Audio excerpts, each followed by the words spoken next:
So I've missed you. Hasn't been that long. It's been since last year. We haven't. That old joke. We haven't. You know how many times I've heard that joke? It's been since before Christmas. No, we got together once. We met last week since Christmas. No, 2 weeks. I was sick. That's right. I was real sick. Yeah. Down with the sickness. Mm-hmm. There. Yeah. Have you read this book? For those that are watching on YouTube, they'll know what I'm holding up. For those that are just listening, I'm holding up the John Green book, The Fault in Our Stars. Yes, that John Green of YouTube Vlog Brothers fame. The spine doesn't look very cracked. Have you read it? Well, it's not my book.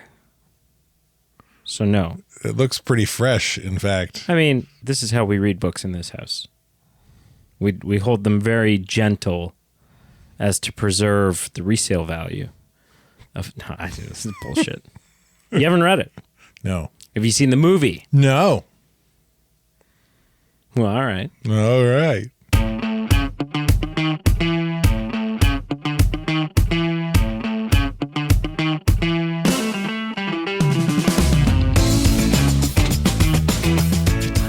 So, I got to experience and watch something new recently. Nude? Because that's not out of the normal. New, for not you. nude. Okay. New, and not movie related. Because I got two little boys and a teenage girl. Yeah. And as kids, and you're a little boy yourself. And I'm a little bit of a child myself. Yeah. But as kids grow up, they learn things, and as a parent, you get to watch them learn and grow. And so my oldest boy, who's 4.5, kind of on his own a little bit, probably through watching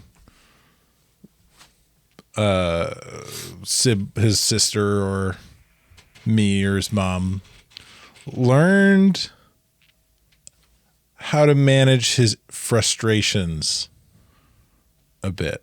Oh, has he been flipping you guys off? Yeah. No. Has he actually? No. Oh, because that'd be amazing. That'd be really funny. Like, because that'd be one of those things where like you're really mad at him. Yeah. But it's so cute. But you're also like, because it's such a little finger. Yeah. No, that'd be amazing. You remember how, I don't know where you came up with it, but I started doing it too. Nugget? You started saying nugget. Yeah. I mean, I haven't heard you say it in a while, but it's been a while. I don't even know where you got it from. But Tobuscus, the YouTuber that's right. back in the day. Yeah. So he would say it. He would say nugget, and then God dang it was his other. God dang it. Yeah. God dang it. And that was the other. I just sort of, as a teenager, I sort of co-opted both of those. Out of nowhere recently. Yeah. Like, I'd tell my boy, like, he'd be like, "Can I watch TV?" No. You know, or no, not. You need to respond less aggressively when your children ask simple questions. No, buddy, we don't watch TV this early in the morning, or you don't get to watch TV when this thing, right? Whatever it is I'm saying no to. And he just out of nowhere recently, and like with frequency, started going, peach fuzz.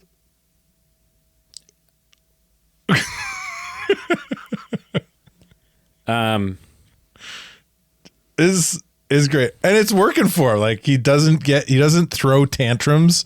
He still throws tantrums, and no indicators where this came from. No, it's got to be a show. It's got to be something. I asked him, we asked him, and it sounds like the way he said it, it came from Paw Patrol, but we don't have Netflix right now. He can't watch Paw Patrol. Well, he watches. He would watch Paw Patrol maybe at his grandparents'. Yeah, he watches it when he's here. But like he says, the mayor. He said the mayor on Paw Patrol, the evil mayor, the bad mayor, says it. Peach fuzz. But I don't know if he does. But either way, he's learned this like coping mechanism kind of on his own, because I didn't like intentionally teach it to him. If one and of it's working your- for it. It's funny. Peach fuzz. If one of your 4-year-old kids is going to use an exclamative, there are worse exclamatives that they can use. Like this, to me, this is a win. Oh, this is huge. Yeah. It's fun. Yeah. But it's fun and it's funny. Peach and fuzz. he's been using it both kind of like the way that you and then because I copied you, use nugget. Like we didn't use it when we were actually we did it funny in a funny way. Oh yeah, it was. So like he's been using peach fuzz that way. Yeah. But he's also been like when he's actually disappointed, he'll be crying and about to throw a tantrum, and he's like, "Oh, peach fuzz." Which probably doesn't help that at that point he's feeling like he's been done wrong, and dad just doesn't understand my needs and my wants, my desires. And then he says something that assuredly has you going like trying to hold it in. Yeah. Well, it's become less funny because it's an old thing now, but yeah, you got to turn your on. cup because Guinness doesn't sponsor us. No, I'm not advertising. No, I'm cutting away to this camera. There's whatever beer would like to sponsor us. Newstead Brewery. We'll drink water out of their glass. Hello and welcome to the Movie Men podcast. That's Carl. And this is Brady over here. And we're going to get into today's movie because I've thrown a little bit of a curveball at Carl.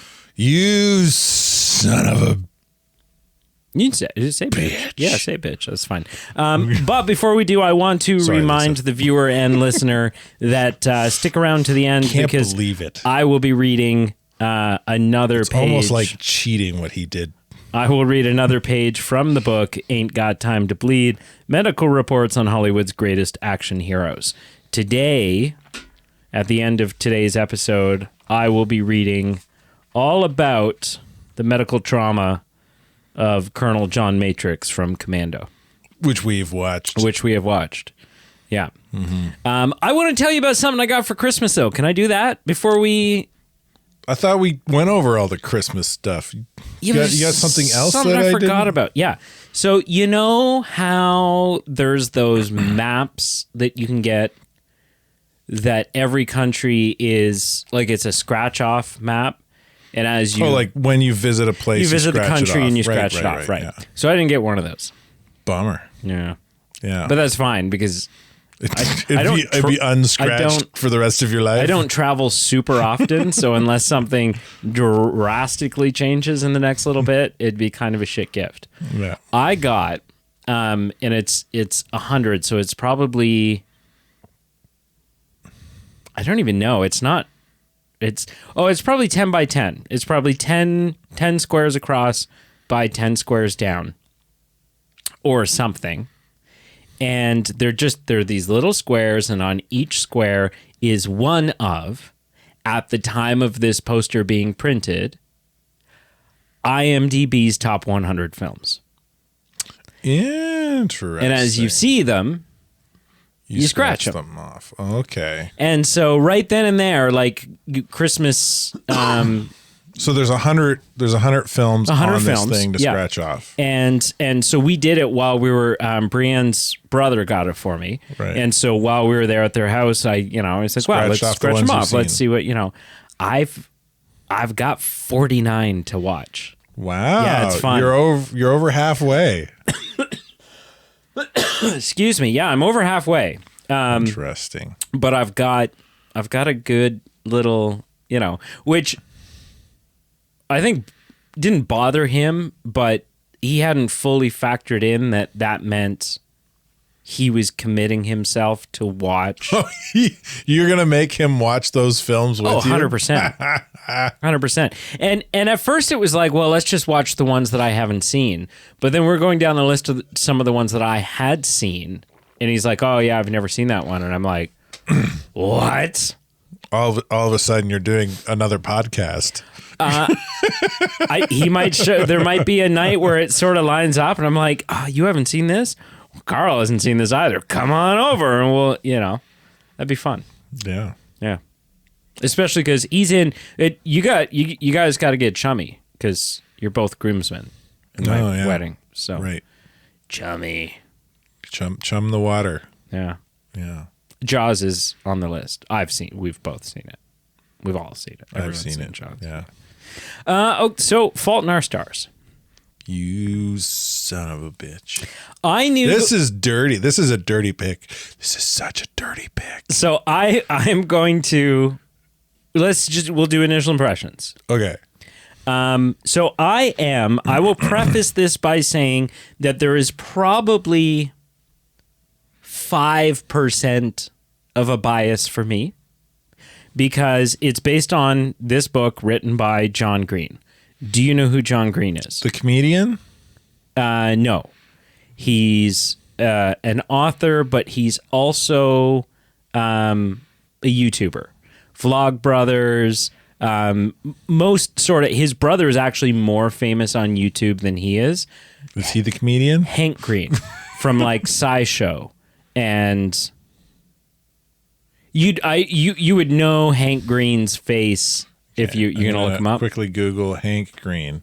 Hank Green, American YouTuber. Okay, the face does look familiar. Yeah.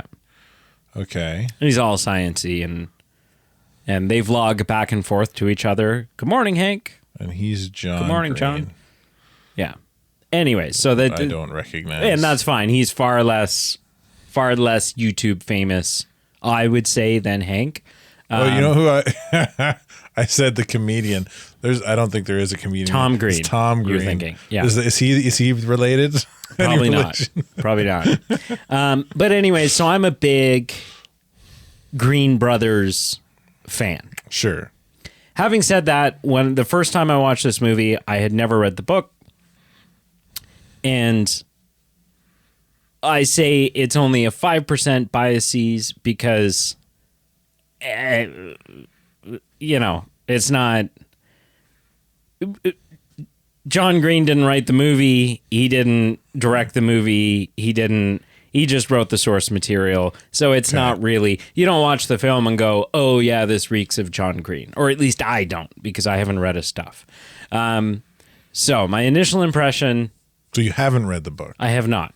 Okay. We have it. You have it? I have it. But the reason the spine isn't cracked is because you haven't read it. Well, it's not my book. It's Brienne's book. And so that's... You're not allowed to read her books? No, but I'm just saying, I'm sure this book has been read, just not by me. Anyways, initial impression.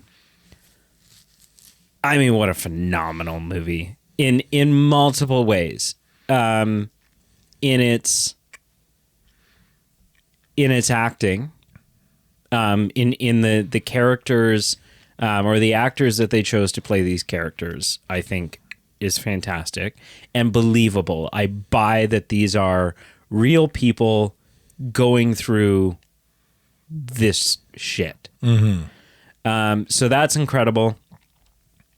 I am a sucker for movies that don't feel, and this one doesn't fully fall in that category, but it kind of leans in that direction. You've got your big, typical first, second, third act movies. No, this has 3 acts, don't get me wrong. But where it's like, there's this and then the tension and then the plot twist and then the build up and then the climax and then and then every so often you watch a movie where you're like, this is just an hour and 45 minutes or 2-hour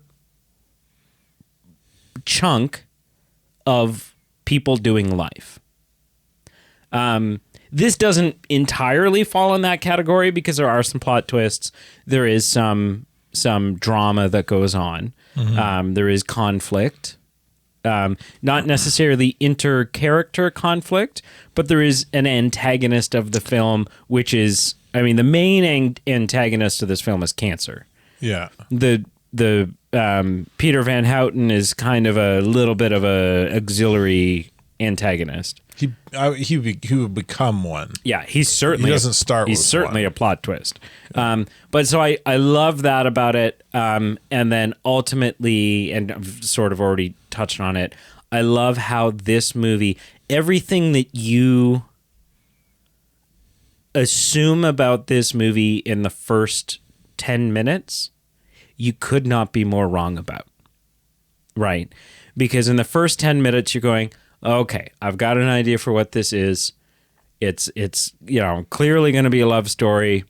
She has cancer. He doesn't anymore. He did, so he can relate to her. But either there's a chance that she'll die in this. Maybe we won't see that, though. But maybe, like either way, the film ends and we know she's going to. But it will be about a relationship forming when there's limited time left. And the story just flips that on its head.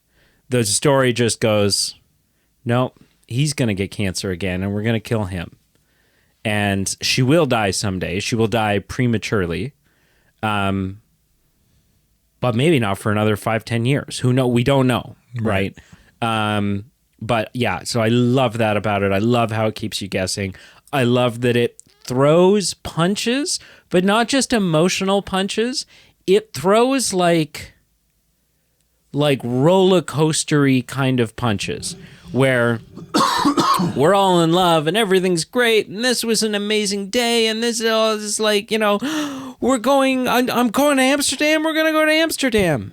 And the next line is a narration from Hazel going, and then this happened. And it's her like thrusting up in the bed and she can't breathe and parents are freaking out and dad's rushing her into the and you're just like, holy crap, you assholes. Like, you had me in such a feel good, this is amazing place. And now is this where they kill her? Like, anyways. Yeah. So a little bit convoluted of an initial impression. We're allotted some of those every so often. I think this is a phenomenal film.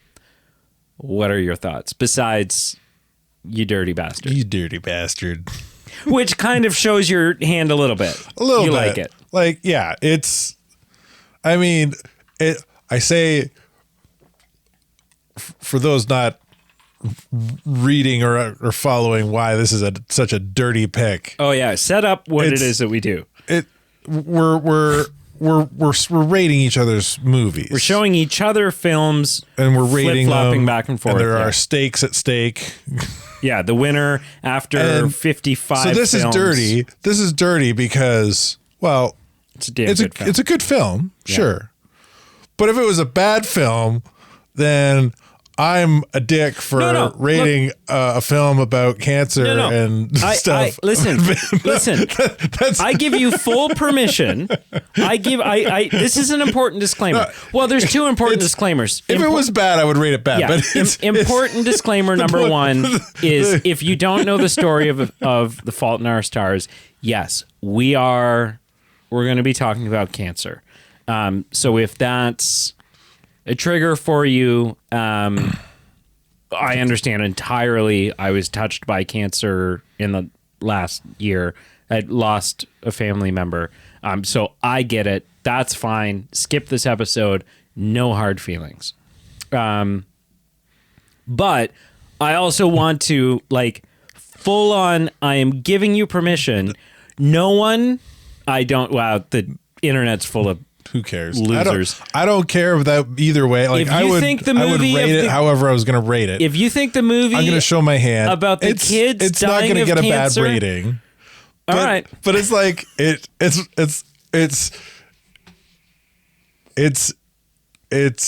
like if I rate it bad, then I'm Peter, the author from this film. Right. Yeah, right? you just don't care about the kids dying of cancer. Yeah. Yeah. Yeah. Wait till you see what I give you. You know, I want you to know though that I am about to start, very potentially about to start tanking my scores. Oh, interesting. Not intentionally, but very potentially, because there is a film coming out this summer.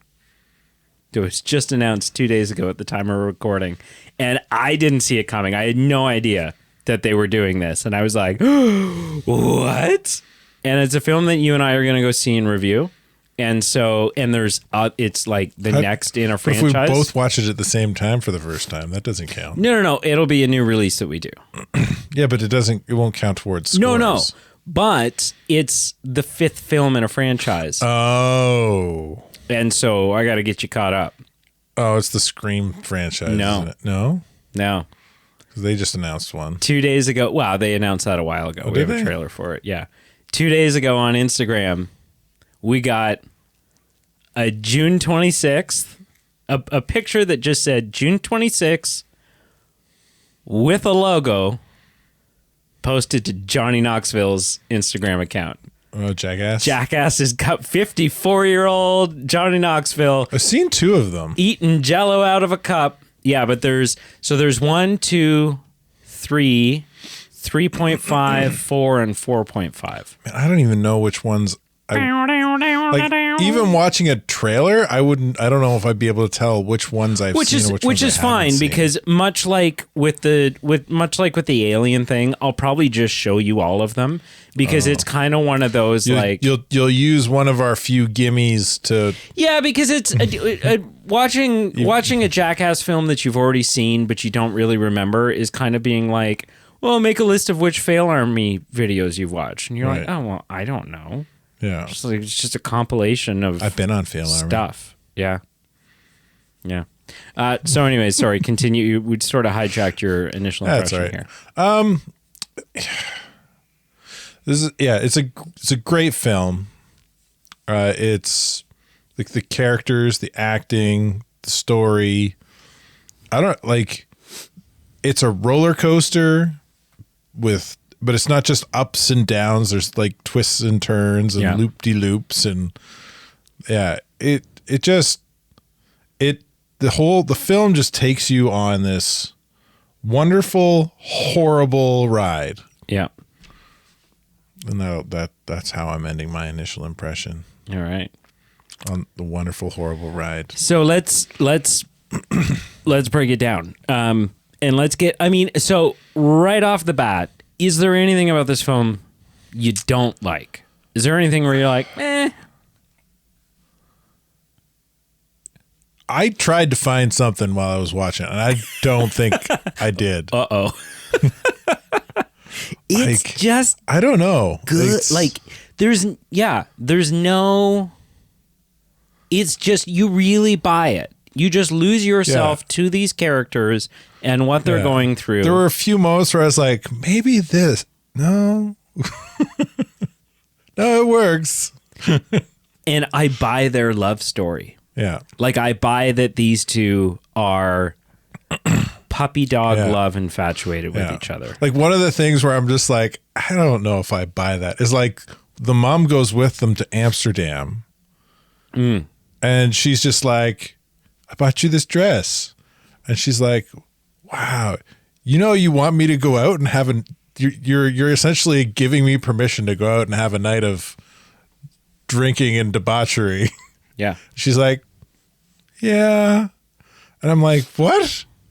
So, but then it's like, yeah. Yeah. And I think there's 4 really easy answers to that. Number 1, you're in Amsterdam, right? You're in another place. And that's the weakest of the examples or weakest of the reasons, but I don't think you can fully discount it. Number 2, the reason why you might feel that way is you're the parent of younger than this children. And so protective dad mode is still very much in place. Yeah. And that may never go away entirely, but it will wean. Yeah. It will wean. Number 3 is different set of morals, right? Different set of family values, different set of like, Sure. you know, if you want to go out and drink, go out and, you know, they kind of set up in this film that that's not what, you know. But number one, and I think the obvious and the strongest reason is like, you're 16, 17 years old. You could be dead in a year. Yeah. Go make mistakes, live your life. Like, what are you going to do? Screw up your life? There's another point there, right? In that she knows, like, there's, like, the mother trusts and knows the daughter really well. And there's that. And knows she's this got boy a good that kid. she's with. Yeah. And knows that they're, you know, she's giving them essentially permission to do whatever the hell they want. And they do. And they do. But they don't go overboard. Actually, they don't even that night. Because it's not until the next day that they bump uglies. Yeah. Which they don't even actually bump uglies. Ansel's the name of the actor. Gus, he died a virgin. What? Yeah, because they didn't actually have sex. I don't think her lungs would have been capable of it, right? She draws, when she leaves that note. Right at the edge of the circle. It's partway in the circle, partway not in the circle. So you're only half in the virgin camp now, right? Which is like he got a handy or something.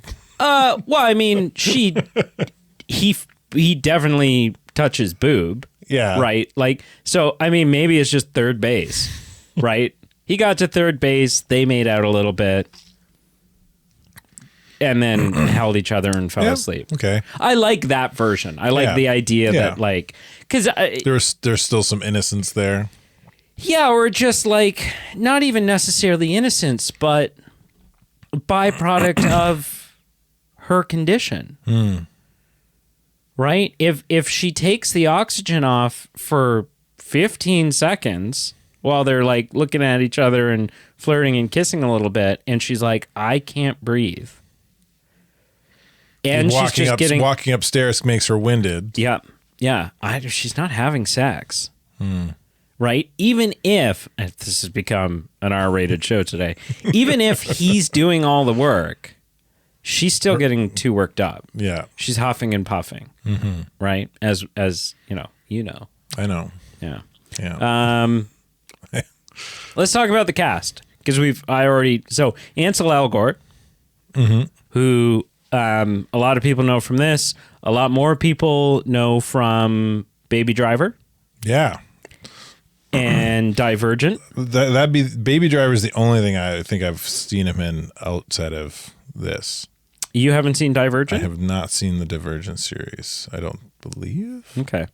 Did I? So wait, hang on. Is Divergent the one with, I don't know. where there's I haven't like seen it pretty either. people? I can't remember. Pretty people? No, I'm in a world divided by factions based on virtues. Trust learn. She's divided. No, I haven't seen it. Okay. Huh. Me neither. This is only his third acting credit. You mean like in his career, this was the third? This is the third thing. He was in the Carrie remake the year before, and the same year that this came out, he was in Divergent. He's great. In this, he was amazing. Yeah. Well, he was great in Baby Driver too. Yeah. Hazel Grace is played by Shailene Woodley, who is phenomenal in this. She's also in Divergent. Is she? Apparently, as a character named Triss. Okay. She had been acting since like 1999. Not in big roles. This is probably... She's in all the Divergents. Her character sticks around.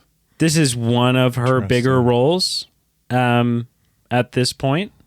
Now, she's done a lot of TV. I thought there was a movie that she's going to be in. She's done a lot of TV. No. Huh. Sloan Caraway. I thought there was a movie that I saw she was going to be in. And I thought to myself, oh, that's just incredible, but it must have been a mental fan casting. Laura Dern plays Hazel's mom. Most people know Laura Dern from two things, Jurassic Park and Admiral something from The Last Jedi. She's the purple-haired one that won't let Poe in on any of the plans. Yeah, the stupid leader. Yeah, but it turns out she's not. Everyone thinks she is, but it turns out she's not because she's actually doing exactly what Leia wanted her to do. She's just doing Leia's bidding. Because then Leia shows up and like stun blasts Poe and is like, Poe, you're an idiot. Calm down, flyboy. Right? And pulls off the coolest maneuver in all of Star Wars history. Give her that. Right? Yeah. Like that light speed jump, next level. Sam Trammell plays Hazel's dad. I don't know him from much. He's in Euphoria. I didn't recognize him. He's in Euphoria, but I don't recognize him from Euphoria. And then Willem Dafoe. Willem Dafoe. He'd be the biggest name on the list. Easily.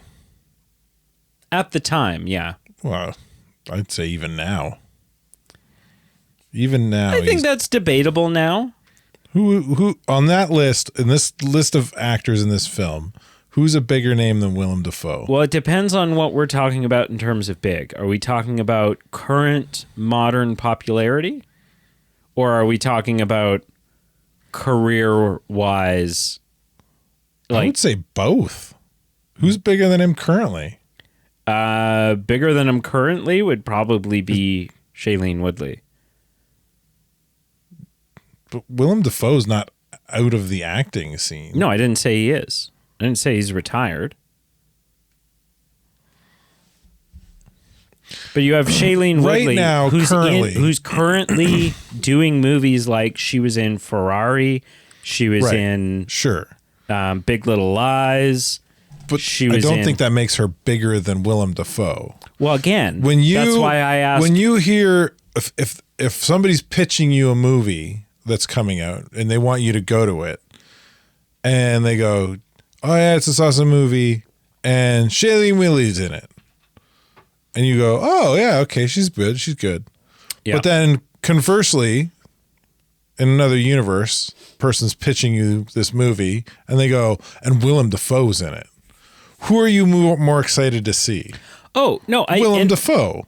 But again, what I'm saying is like in terms of who's got the more active career right now, who's the one that is banking big projects.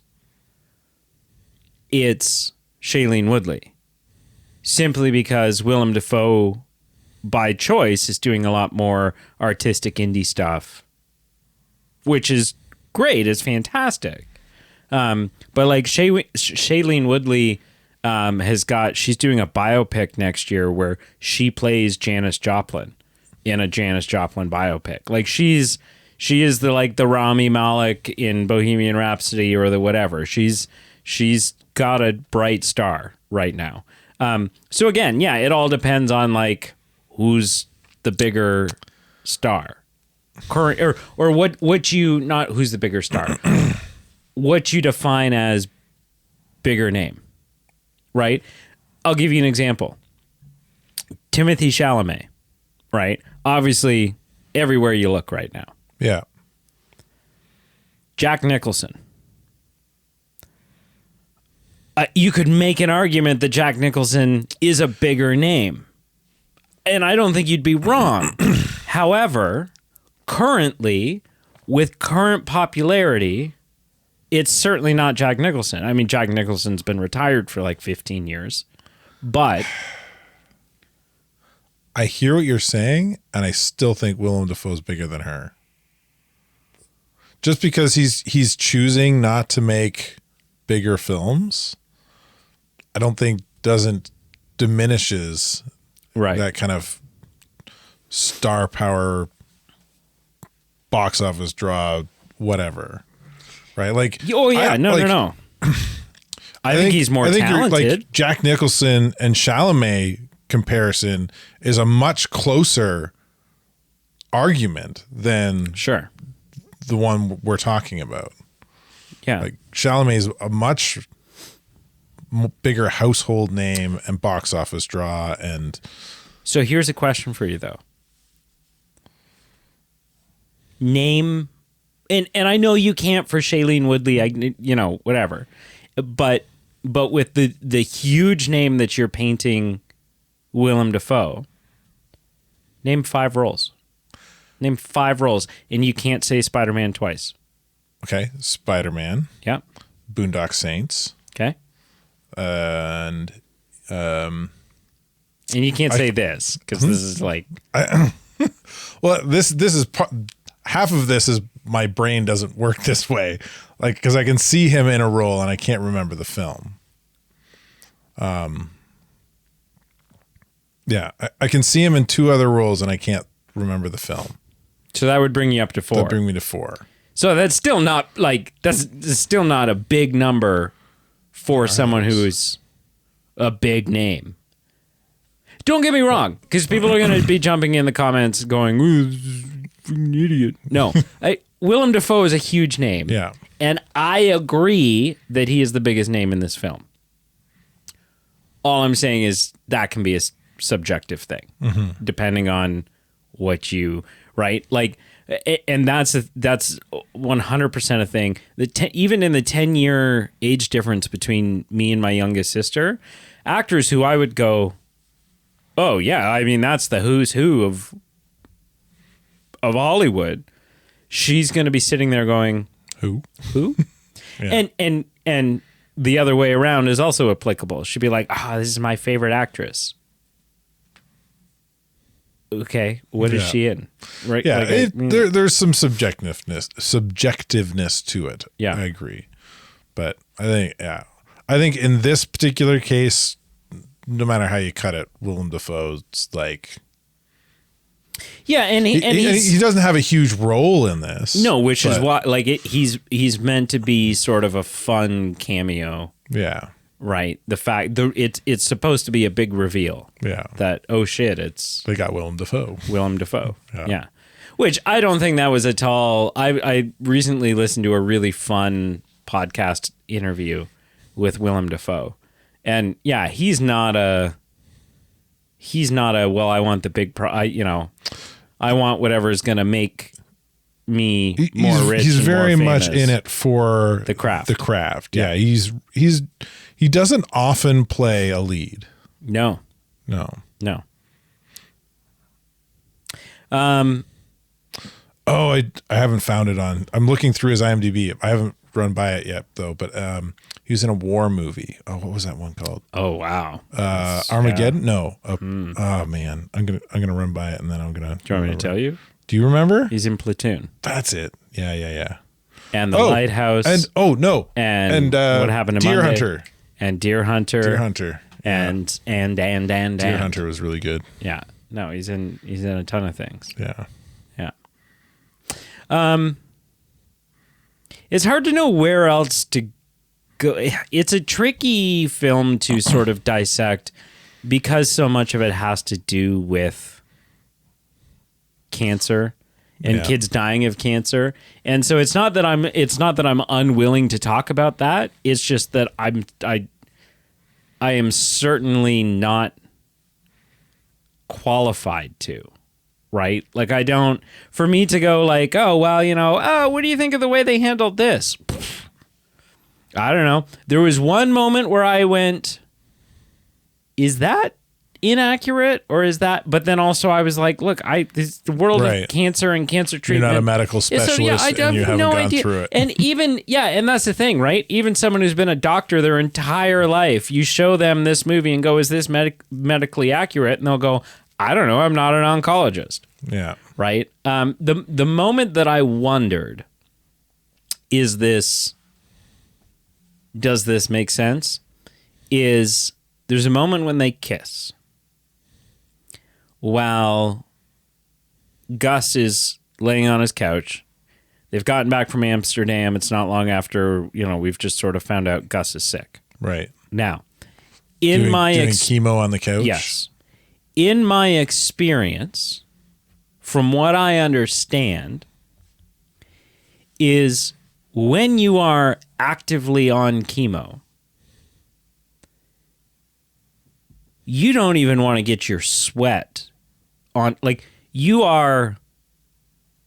It's not just that what's in the bag is toxic. You are toxic. You are your sweat, your saliva. You are walking poison because this shit has gone all throughout your system and you are excreting poison everywhere you go. And so it seems... It seemed odd to me that they share a kiss in that moment, right? And then some people could be like, oh, well, yeah, but she's got cancer too. But it doesn't work like that. It's not like, well, a little chemo won't hurt you. She's in remission. She doesn't have cancer. Well, she's got cancer. She's got cancer. She's got tumors. She's in remission, though. The thing that they're worried about killing her is just the lungs not working properly. I don't think remission is the right word. I learned a whole bunch of things. Sure. I learned a whole bunch of... Because remission means you still... the cancer might still exist, but it's not advancing. Yeah, but she still or doing actively anything. has terminal cancer. But she's not on chemo or going to... she's not getting any... she's not getting cancer treatments. No, because it stopped working. Right? They said, we did the chemo, we did the whatever, we did the radiation, and at first it worked until it didn't. That's not the way I understood her story. She's on medication. The way I understood it was the cancer wrecked her lungs, and her lungs don't work properly because they'll fill up with fluid, and the medication she's taking stops her lungs from filling up with fluid. It's not the cancer that's filling her lungs up with fluid. It's the fact her lungs are busted from the cancer and the treatments and the surgeries. So cancer remission means the signs and symptoms of cancer have decreased or disappeared after treatment, with complete remission indicating no detectable cancer, and partial remission meaning some signs remain. So I'm curious, in Fault in Our Stars, does Hazel still have cancer? Yes, she still has cancer. She has... she has 100%, and it's confirmed. Because when she's wanting to go to Amsterdam... Look at me. I'm reading too. When she's wanting to go to Amsterdam, the doctor looks right at her and says, Hazel, you're stage 4. As his justification for why she can't. Right. The drugs are managing her symptoms. She has, and trying to slow or prevent the spread of it. But she has stage 4 thyroid cancer. Then it spread into her lungs, which caused the damage, which is causing the fluid. But she still has stage 4 thyroid cancer. She lives with the disease rather than being in remission or cured, focusing on living as normally as possible despite the terminal diagnosis. So she's... Right, yeah, no, yeah. Yeah, stage 4 thyroid cancer with lung metastases. And then she's on a fictional experimental drug. Yeah. Yeah. So, no, she got cancer. That was the only thing where I was like, would she really be kissing him? Yeah. Is she gonna get real sick from kissing him? Would he even be getting chemo at home? That's a thing. Is it? Yeah, it's a thing.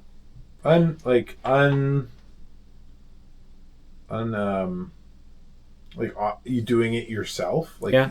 looks like he's doing it. I know they can do other treatment. Like my dad, A nurse probably himself. came into the home to Hook it up. set it up. Yeah. Right? Or even, I mean, maybe even not. Like they could have done the IV at the hospital, and they're like, well, we're just going to leave the IV in your hand because over the next several weeks you have to go through X many number of chemo bags. But yeah, no, it's entirely a thing because there's other types of chemo too, right? Like there's pill form chemos, and that's all at home stuff, or can be all at home stuff. And I think it depends too. I think your options for, again, this is 100% guesswork, but my understanding is at home options increase the longer you've sort of been in the system. It's more of a comfort thing. Yeah, it's like you're a kid with cancer.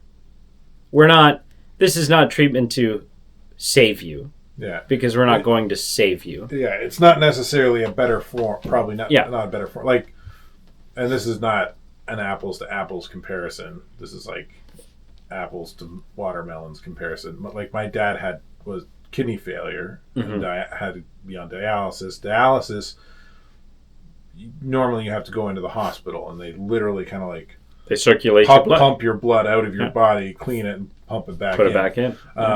But you can do home dialysis. Did your dad get a kidney? He's had two. He's on his second one. Okay, but he's not on dialysis right now. I actually didn't realize this till his first transplant failed. But all transplants have a shelf life. They've got an expiration date because your body is constantly rejecting them. It's rejecting it, yeah. Which is why you take anti-rejection medication. Yeah. But anyway, you can do home dialysis, but it's completely different because that you pump when you're sleeping. You're pumping a fluid into your body that's cleaning your blood, and nothing's being pumped out. Right. So it makes life more livable because you're not having to go into the hospital 3 times a week, but you're also putting on a lot of weight because it's essentially like this kind of sugar water that you pump into your body. I knew a guy, and this is, I know this is all... home dialysis might be something kind of similar where it's not as healthy for you. Not that dialysis, I'm using dialysis again. Chemo. Yeah. Home chemo might not be as healthy for you. Not that chemo is ever really healthy. No. You're not healthy. It's cancer. It's poison. The whole point is that it's poison. Yeah, But I mean, you're looking for a more stable way to live life. So yeah. You're dying anyway. I knew a guy that I think it was like 30 years he was on the kidney list. Like just waiting for a kidney. It can be a while.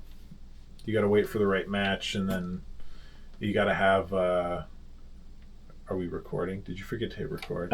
Hang on a second. I'm going to replace the SD card that's in here because it's kind of freaking out. Okay. Trial number 3. We might be working. Best 2 out of 3. Well, I mean, I'll just cut that second. I'll just cut that in between bit there. You'll never know. No. This could have been our 10th attempt. I'm going to keep an eye on it. There's a possibility that some of this episode, the audio is going to be coming from the cameras. I don't know. It's been a while since I've swapped out an SD card, like a year. So that could be, and I mean, this thing gets taken in and out several times weekly. Mm-hmm. So anyways, I knew a guy that was on the kidney donor list for like 30 years. Yeah, and it can be a long stretch. My dad's first kidney, he was on it for about at least 5 years. Yeah. And this guy was on the kidney donor list because he didn't have any. He didn't have a kidney at all. He didn't have either kidney. And so he was every day dialysis for 30 years. Wow. And do you know what the weirdest thing was for him? And he couldn't drink very much. He couldn't have, he had to be careful how much liquid he took in, right? Right. because Yeah. and he said it's one of the weirdest things. But yeah, we're like, so what how's it different? You know, how's life? And he's like, I took my first pee in 30 years. Yeah. That's weird. So he would still have his kidneys. They just would be all shriveled up and not working. No, I think they were removed. I think it might have been a cancer thing. It might have been, I don't know what it was. Yeah, unless there's some reason like cancer, they wouldn't remove them. Because technically, my dad has 4 kidneys. When they do a transplant, they don't take your old one out. They just leave it in there. They just kind of like patch the new one into the system. Yeah. So my dad's got his 2 original kidneys, his first transplant kidney, and then this new one. Yeah. So anyways, Fault in Our Stars, because we got to... What did you love about this film? Like, what were the moments where it just sort of reaffirmed for you, damn it, this is really good? I really liked the relationships between not just our 2 main characters, the love interests, but also with like the third fellow, the blind guy, the eye cancer. I thought like that kind of addition. He was a fun character. Kind of rounded out the cast a bit, and he sort of made it really kind of brought a lot of things home. Like there's nicely. other people in this film that do have funny moments, but he's the relief. Yeah. Him like when smashing he's freaking out, smashing trophies. Yeah, that was good. And he asks about the second trophy. This one? Cool. This one? Cool. Yeah, sure. I'm going to help you clean this up, man. Yeah. Man. Yeah. I thought I really liked the Anne Frank house scene. I thought that was kind of really poetic how like they're walking through this Anne Frank house and there's this whole voiceover thing. The narration's happening about Anne Frank's life and struggles and stuff like that with the Holocaust and things. And it's kind of like she's talking about how like even though there's struggles, you can work through it. There's still hope. There's still beauty, and we see our main character. Man, I'm so bad with names. Hazel climbing these stairs, which is hard for her because she gets up three steps and she has to sit and then down. We get to that ladder, and she's just like, "Ugh, I can't do this." But like she like kind of is this kind of beautiful kind of parallel between this story of Anne Frank's struggle and her struggle and I think the stairs in that house in that scene is also meant to be a metaphor for Hazel's life, right? That it's been this series of challenges that only get harder. And they haven't been getting any easier. Yeah. And just when she thinks that she's faced the hardest thing it's the 9. It wasn't until Gus died that she truly felt that the biggest challenge. Right. Right? She had gone through cancer and treatment and I'm dying and I'm all this stuff. But that wasn't the biggest challenge she ever faced. The biggest challenge she ever faced was dealing with the death of the person she loved. Mm-hmm. Right? And so, just as she's climbing these stairs, just as she thinks, okay, I'm okay, there's a ladder. Right? There's a far more challenging thing for her to take on. Mm-hmm. Yeah, I think it's a beautiful metaphor for her life. Let's talk about the author, not the author of Fault in Our Stars, the Willem Dafoe's character, Peter Van Houten. Mm-hmm. There's not a ton to say about his first appearance in this. He's a dick. Yeah. Right? He's a different guy than when he wrote the book. Now, there is an explanation for... one could almost even argue justification for why he's... acts the way he does. Yeah.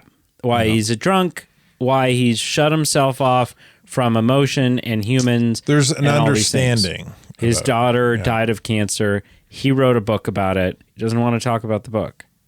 Because his daughter's the It's main about his character daughter. in the book. Yeah, and it hurts and it, whatever. So, you get that. I think that whole thing's a fun twist because it's up until this point, it's like, it's the Make-A-Wish, it's the we're going to go and he paid for the dinner and it's like, and he's writing us back and it's just this going to be this incredible highlight of Hazel's life. And yeah, it's such a gut punch that he's a jerk. But I do want to talk about, I think there's some interesting meat on the bone about his even in return. That first interaction, though, it's fun that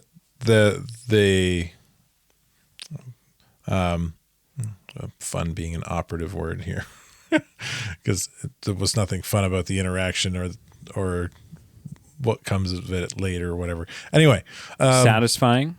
A satisfying, kind of lesson that these two kids learn from that interaction and what he's telling them, right? And about the infinities. There's always a bigger infinity. Yeah. And then she kind of takes that into the eulogy she writes for him and shares with him. Yeah. So then he comes back and he's still drinking. He's got a flask with him at the funeral. Yeah. Fair to say that he's softened a little? Right. I mean, he came.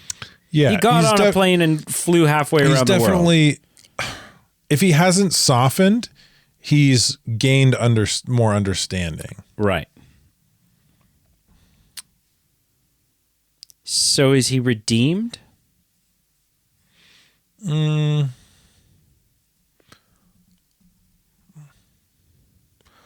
I would say it's hard to say he was ever damned to begin with.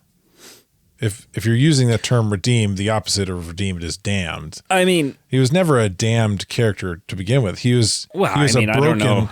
He was a broken character. He was a broken person, a broken character being pestered by kids about not things that don't matter to him. Yes, but and aren't and bring up horrible pain for him. Right, but that's not how he's presented to us initially. Not initially. But that doesn't make it so. And B, I don't think that not every time that we use the word redeemed is it in antithesis to damned. Well, I right? Like we could say, oh, Carl was 10 minutes late, but he brought chips, so he's redeemed himself. Well, you were never damned. You were 10 minutes late. So I don't know. I just feel like redeemed doesn't feel like the right word. Like he asks Gus when Gus isn't as smart as Willem Dafoe would like him to be. He asks Gus if the cancer's progressed to his brain. Like he's not just he's a jerk. Troubled. He's an asshole. Yeah.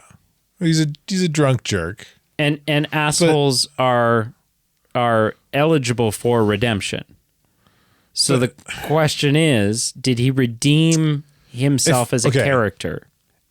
If I concede and allow the terminology of is he redeemed, then I would say yes. It's wild to me that that's something that needs concession. It's weird that I'm hung up on it. I'll agree, but I feel like it's like there's an understanding on us as the viewer that's gained in that second interaction with him.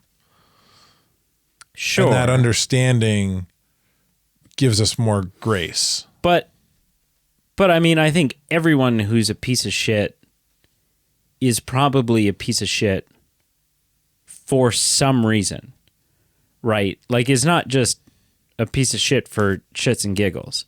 And even if in their mind they're a piece of shit for shits and giggles, something has happened to them that makes them think that that's a shits and giggles thing, right? So it goes back to the conversation I had with you. We had, I don't know if it was last episode or when it was, right? It'd be the things like a serial killer. Definitely someone who you could have a question about whether or not this person is redeemable. Well, yeah, but there's probably something that's gotten them to the point. They're not just born a serial killer. Right. But I think the big thing here in this case is when we find out Willem Dafoe's character had a daughter who died of cancer, and not only was the daughter who died of not only had a daughter who died of cancer, but the daughter was this daughter was the main character in this novel he created to help him grieve. Yeah. Now all of a sudden you go back to that first meeting with him.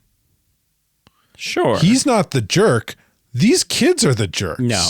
Oh, yeah.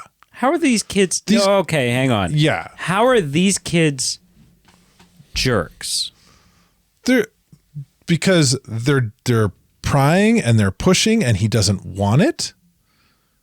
They're pushing for something he does not want to give them. He invited them there based on her asking. No. So So in his email, he did kind of cordially say, if you're ever in, right?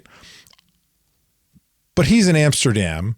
She's got cancer in the US. He's not expecting them to pop in. And then the Make-A-Wish genies contact him to set it up, and he doesn't say no. My interpretation of the scenes that follow with him and his assistant is the assistant is making a lot of decisions he's vaguely aware of. She says, you invited them here. The assistant says to him when they first arrive, I think the only thing that the assistant has done that they don't know about are all the little bells and whistles and treat, like the buying them dinner. Right. Right? It's that stuff. Yeah, no. He is, whether he chose to use that as grief or not, as like a grief coping thing, regardless of his motivations for writing this book. When you put it, all of that is irrelevant when you create a piece of work and you put it out into the world. That piece of work becomes popular, garners a fan base. You become a name people know. You have fans. Now, you're not beholden to your fans, but fans aren't jerks for writing you fan mail. They're not jerks for wanting to meet you or ask you questions. You don't have to. That's your prerogative. But then when you invite them, both directly via email and then indirectly by agreeing to let them stop kicking, you piece of shit. You moron. Carl kicked the cameras. Let's back up. Let's talk about who the real jerks are here for a second. Let's back this up, because there is a trend on this podcast, and I know it's under the bus now? I know it's just how Carl deals with things, because Carl actually really is a nice guy, and I think he's a sensitive, caring guy. But he's not great at showing it all the time in every way. And so there's this trend on this, just because, and I'm saying this because I don't want people to think you're a total asshole, but there is a trend on this podcast where there appears to be a lack of respect for the guy that does all the editing and stays up till 4 a.m. trying to get everything uploaded and working on time, where I'd be like, it's just, because I go, Carl just swore, and now I have to go through and I have to find it, and I have to do, and Carl goes, whatever, you don't have plans anyway. You spend your life. I think that's not a nervous tick, but I think that's, I just want you to know, I don't think Carl actually thinks, screw you, I don't care that I'm making more work for you. I think he does care, and probably deep down somewhere feels a little bad for it. He's just not like, he's never been the type of guy to go, oh, I'm sorry, man. Like, I'll work on that. I'm sorry. So it's I just want to put that out there. Carl's not a piece of shit at all. Well, I mean, probably in some ways, but he's redeemable. But no, these kids are not jerks. I don't know. Not at all. I feel like, okay. He invites them. Yes. I don't think he truly thinks they're going to come. Because when they show up at his door, he's like, he's shocked. Yeah, he's not. He's like, what do you mean they're here? Because he's a drunken idiot then. Because Make-A-Wish is bringing them. Make-A-Wish is like, it's one thing that he wouldn't have fully believed it or even remotely thought it was ever going to actually happen when he said, if you're ever in Amsterdam, drop in. That's a weird thing to say. That's a weird, I guess, maybe phony thing to say in the first place if you are, in fact, not wanting to interact with anyone. But whatever, I'll let bygones be bygones.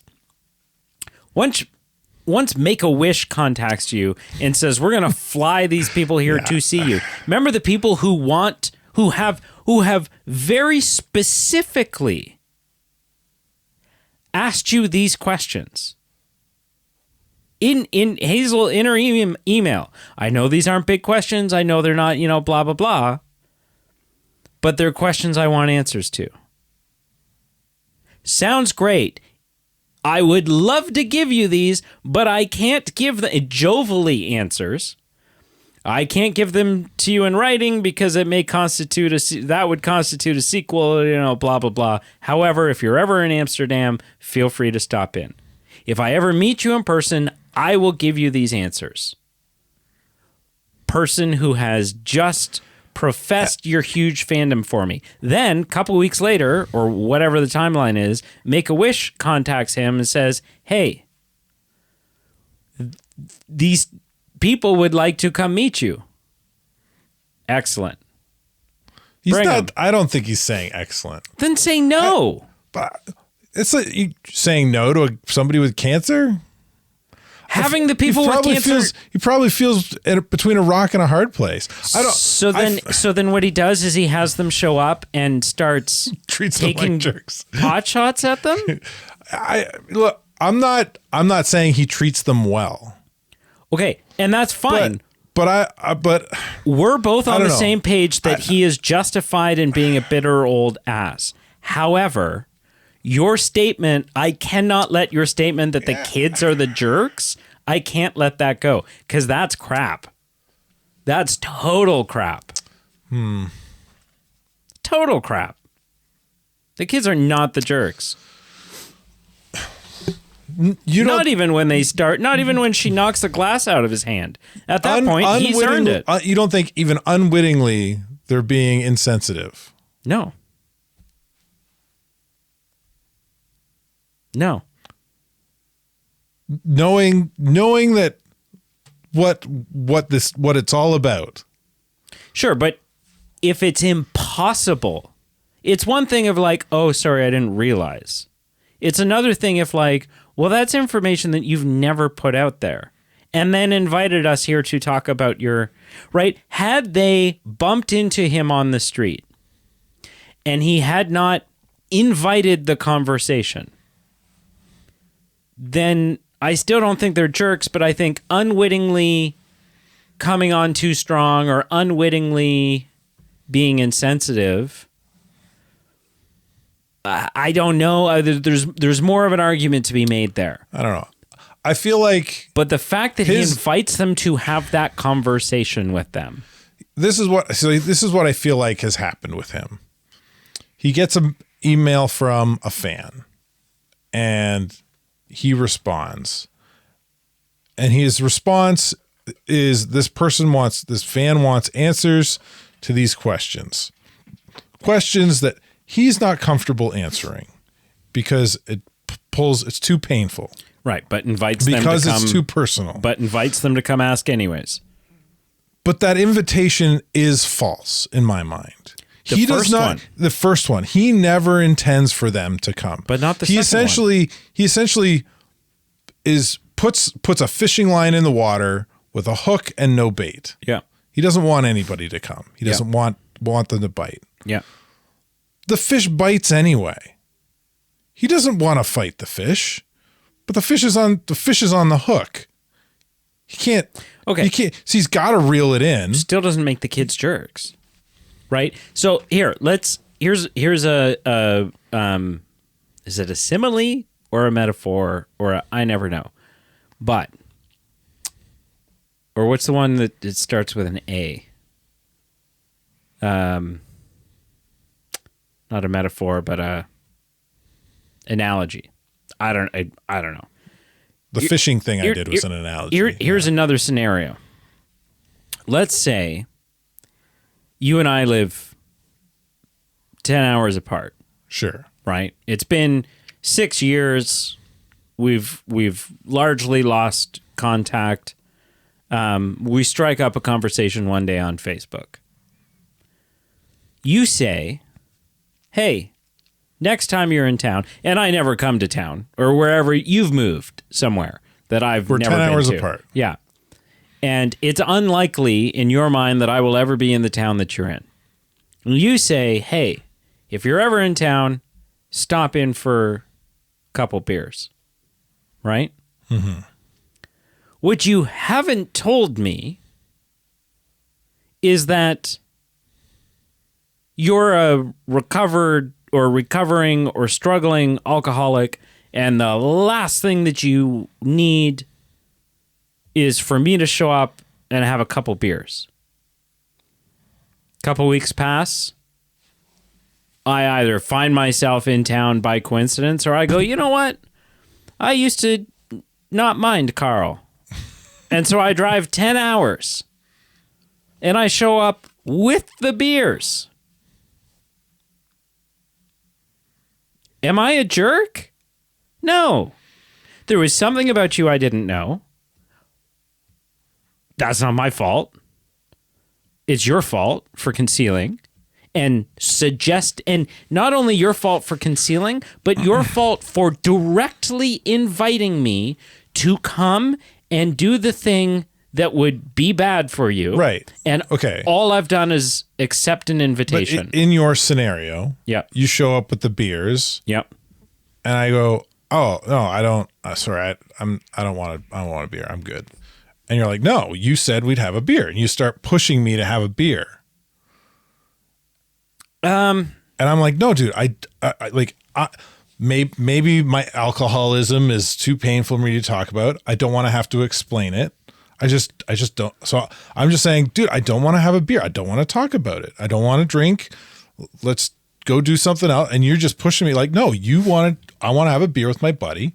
Let's have a beer. Yeah, drink this but beer. that's not quite. I think we would need to sit down. I feel like that's what's happening. That's what I feel like's happening. Yeah, he's saying, I don't want to answer your questions, and they keep pushing. We came all this way to get these answers. Give us these answers. No, but I want to know. It's not. They're not important characters. It's not important to the main character. I just want to know what happens to these characters that are still alive. Yes, but it's not until halfway through he's already being a dick and taking shots at them and like being weird with his. Yeah, and I'm saying like his treatment of them is not legitimate. Yeah. I've already said that. But they become inappropriate. Not and they may not they don't know the full story. I still disagree. But he's saying no and they're still pushing. And I don't think that they need to have all the answers about why he's saying no. Okay, but he is saying I don't want to tell you. Right. And he's saying it in really weird, convoluted ways. Right. Okay. So, but he's not answering. So he doesn't want to answer. Let me ask and you. they keep pushing him. Let me ask you a question that I already know the answer to. And you're a goddamn liar if you say anything other than what I already know the answer is. Let's say, right, that... Let's say you were just dying. It wasn't the information was not publicly available anywhere, and there was a question that always it was just burning you about Star Wars, right? Something you just really needed to know about Star Wars, and you take it upon yourself. You're going to write George Lucas. Because even though George Lucas doesn't own Star Wars anymore, this specifically is a George Lucas. He's the man with the answers. Yeah, because it pertains to part of the Star Wars that he was involved with, right? Right. And George Lucas writes you back and says... Who killed Aunt May and Uncle? Yeah, whatever it is, right? Aunt Beru. Aunt Beru and Uncle Owen. Uncle Owen. That's Aunt May is Spider-Man. I mean, that's a stupid question, but sure. Let's say that's the question.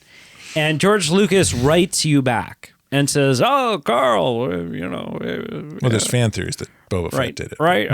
Carl, I can't tell you through, whatever. I was busy working on my museum and stuff, but this is a terrible George Lucas, but it's not, it's kind of, I'm in the ballpark. But anyway, says Carl, I would love for you to come to Skywalker Ranch, right? Come to Skywalker Ranch and I will tell you. Great. You hop on a plane. You hop on a plane and you fly to Skywalker Ranch. And you show up and you're sitting in it. Oh yeah, hey Carl. And you're sitting there in George Lucas's friggin' living room across from him. And you say, okay. First of all, this is amazing to meet you. I'm a big fan of Star Wars, a big fan of you. This is incredible. Thank you so much. So who killed Uncle Owen and Aunt Beru? And he goes, you know what? That doesn't interest me. I've decided not to tell you. You're telling me that your response, that the appropriate response in that situation, knowing the effort that's been put in to accept the invitation that he's extended, your response in that situation is to go, all right, man, yeah, fair enough. Anyways, I guess I'll be going. Bullshit. Oh yeah, bullshit. You'd be upset. You start pushing. You were like, really? I came all this way. You said you were going to tell me. Oh yeah, but you know what? Star Wars doesn't interest me. And you're like, okay, I get that, but I'm a really big Star Wars fan, and you said I could. Why are you pushing? But back to our the movie we watched, and the situation Willem Dafoe's character was actually in, which was a lot more personal than just a story he wrote. Well, sure, right? But in this scenario, let's say George Lucas's parents were killed, and he wrote this in. No. But to make it more equal. Okay, here. But you don't know that as a fan. If the kids weren't jerks even a little bit, yeah, then why does she feel so crappy when she realizes that the main character of the book is her daughter? Is his daughter. She doesn't. She throws him out of the car still. No. She said, no. You are a drunk and a fit. When she realizes it, she goes, oh, crap. No. I'm sorry for your loss. Right. She says, I am sorry for your loss. She feels like crap. Her emotional state is that she just walked from watching Gus get lowered into the ground. She's already in tears. She's already whatever. She is going back to her mom knowing that she's a good, respectful human being. She goes, I'm very sorry for your loss. Now, will you please get out of my car? And then proceeds to call him a drunk and a failure, yells at him, and kicks him out of the car. She does not feel like crap whatsoever. She does not feel any... She doesn't feel like she owes this guy anything. I feel like there was more to that scene. No. no. He keeps pushing. And she goes, no, get out of my car. And he's like, what I'm trying to... And she's like, I don't care what you're trying to do. You are a drunk and a failure. I could have swore there was a moment in that scene where she's... No. Oh, man. She pauses and apologizes for his loss, but it's not a, oh my God, I've been so wrong. No, get out of my car.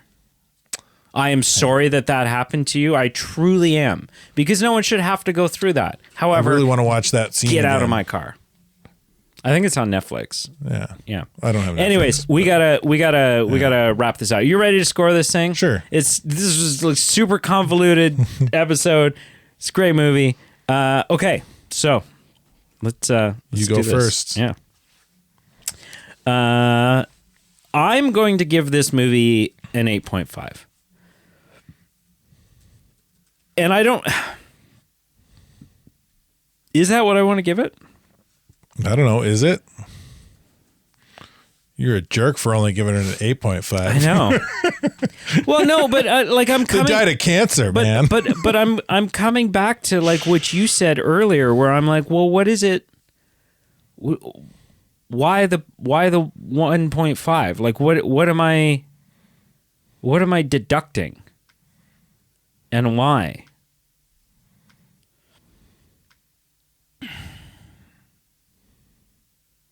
I'm going to give it a 9.5. I think this is an incredible film. I'll say that the 0.5 is because I question the chemo kiss. But even that, I don't know that's right. That's probably just me not knowing. Because John Green, and again, I don't know if that chemo kiss is in this book, but if it is, then it's legit. Because John Green is an incredibly well-researched. I guarantee you he didn't bullshit any of this book. So... yeah, I mean, and this is not just me fluffing. It's not me fluffing my own score. It's a 9.5. This is an incredible film, and of course we're rounding up. What did you break my thing for? I didn't touch. You broke it. I literally have not opened your piece of shit spreadsheet. Fix it later. I fixed it. I added the decimal. It's fine. Go ahead. On a scale of 0 to 10, Carl. My God. What score do you give Fault in Our Stars? A 3. Really? No. I would give this film...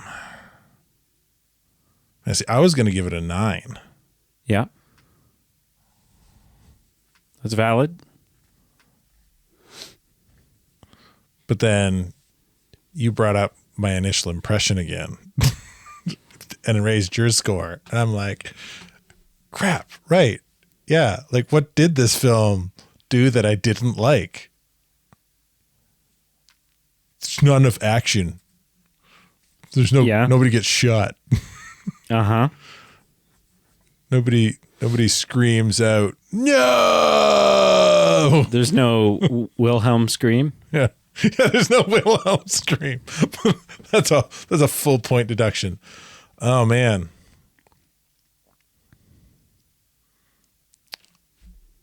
I'll give it a 10.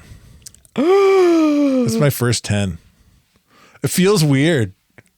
What just happened? Yeah. Ladies and gentlemen, that is not only your first 10, but it is the second 10 in our little series back and forth, because I gave Walk the Line a 10. Because to me, Walk the Line is Did you really? Perfect. Yeah, I just have it. And I fully acknowledge that that's me being just biased, crazy about the film. But yeah. What'd you watch this week? I watched 3 things. The Rookie. Enjoying that thoroughly. Family movie night. We watched a little film called Robots. Like the Robin Williams? Yeah. Yeah. I always forget about that movie. Yeah. Is it DreamWorks? No, it's Is it Disney? It's Disney. It's on Disney, Disney okay. Plus. It is. Yeah, it's Disney. And Like 2005, 2004. yeah, Ian McGregor is the main character. Ewan McGregor. Yeah.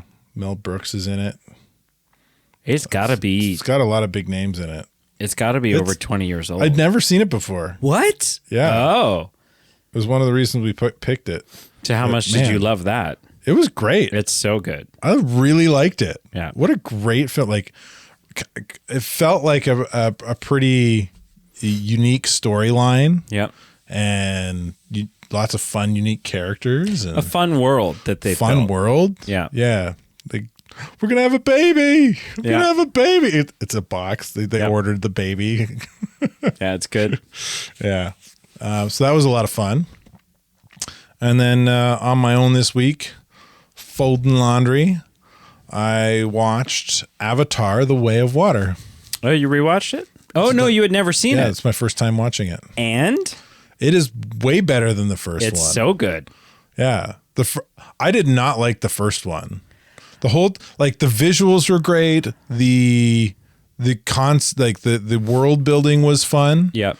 But I thought the story was just a trash rewrite Yep. of Dances with Wolves or Pocahontas. Which is a or- trash rewrite of Pocahontas. It's not a trash rewrite. It's so good. Dances with Wolves is awesome. Yeah. I came around to realize that I didn't think the first Avatar was as bad as I thought it was. But the second one is better. Oh, the second one's amazing. Yeah. Yeah. Like it had me like it tugged at the heartstrings at the end. Like I'll be curious to hear your thoughts on the third misty. one when you get around to it. I'm looking forward to it. Yeah. I'm really interested to see where they take it. Yeah. Now, like after it's been out for a while. It's taken me a long Way of time. Water? Yeah. It's 3 years. Yeah, it's taken me a long time to watch it. Yeah, 3 years. Because the first one, I 2 just years. felt so like meh about the first one. Yeah. Right. So having watched this one, I'm like, oh yeah, okay, now, man. Yeah. Now you have me. Yeah. Number one, How much did it like just grind your gear? Wait, so 2 questions. A, how much did it grind your gears when Spider saves the Colonel? Because you're like, oh, come on. We're so close. yeah. Also, how long were you folding laundry? I mean, Oh, well, folding Not the laundry. whole I time. watched a 2.5 hour movie. I wasn't folding laundry. the whole time. 3 hours. It's a 3 hour hours, movie. yeah. Yeah. Okay. Yeah. And that was it. Cool. What'd you watch? I think we've been trucking with Stranger Things. Well, and a little bit of Home Improvement. Yeah. But trucking along with Stranger Things. At the time of recording, we are halfway through season 4. Nice. Yeah. Yeah. So, and still Have you largely spoiler free. really? For season 5. Yeah. I've seen stuff. Yeah. No, But I don't have Netflix, so I'm like, I don't care. I'll watch it eventually. We've been avoiding it like the plague. Anytime. So you don't know, like, you haven't heard any of the spoiler stuff? There is Because there's like a pretty big the thing right now that people are speculating, and so the 2 things that I knew, I'm not going to tell you the one. I don't care. Because it's a true thing. Well, no, but I don't want to say it on the. Because it's still pretty. It's new. still pretty fresh. Sure. But there's one thing that I know, and everyone's all like, "Oh, this is stupid." Like it's been unavoidable just because fans are Rabid. fandom is toxic, and so of course everyone's all upset.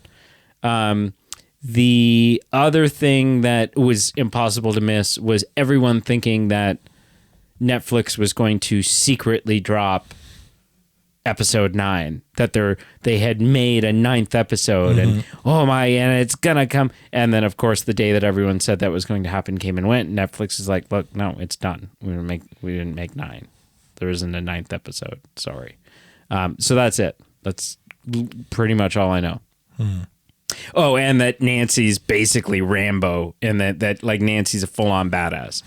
in this, but that's not really a spoiler. She's been becoming more and more badass in each season. So yeah, so that's pretty much it. I am going to forego this book for today's episode just because it's been 2:00 in the morning. That's irrelevant. That's not the listener's problem. But no, just because your fault. This has been an elongated episode with Carl's bullshit claims of Gus and Hazel being jerky. I don't think they're like full on jerks. I think there is an argument to be made that there is a little bit of jerkiness there. Thank you for watching and or listening. Make sure you follow or subscribe, depending on whatever your platform of choice is. Check us out on Patreon. Support the show. This costs you nothing. Perky things. Didn't cost you a goddamn thing. And we have merch. Mm-hmm. Oh, and Facebook, Instagram, Twitter, the works. Go follow those. But yeah, subscribe to us on YouTube. We've got some fun content coming out. We're getting into the YouTube Shorts and Instagram Reels game. So cool. Yeah. So Brady's working hard. You be prepared. I'm making Brady work really, really hard. Yeah. And I'm sorry for it. While he sits at home and spends 3 hours folding laundry. Watching The Way of Water. He's like, oh, it's 2:00 in the morning. Oh, I got to go home and get to bed. And I'm like, God, it's 2:00 in the morning. I got to get editing. You're going to go to bed. No. What? No. Well, that sounds like a you choice.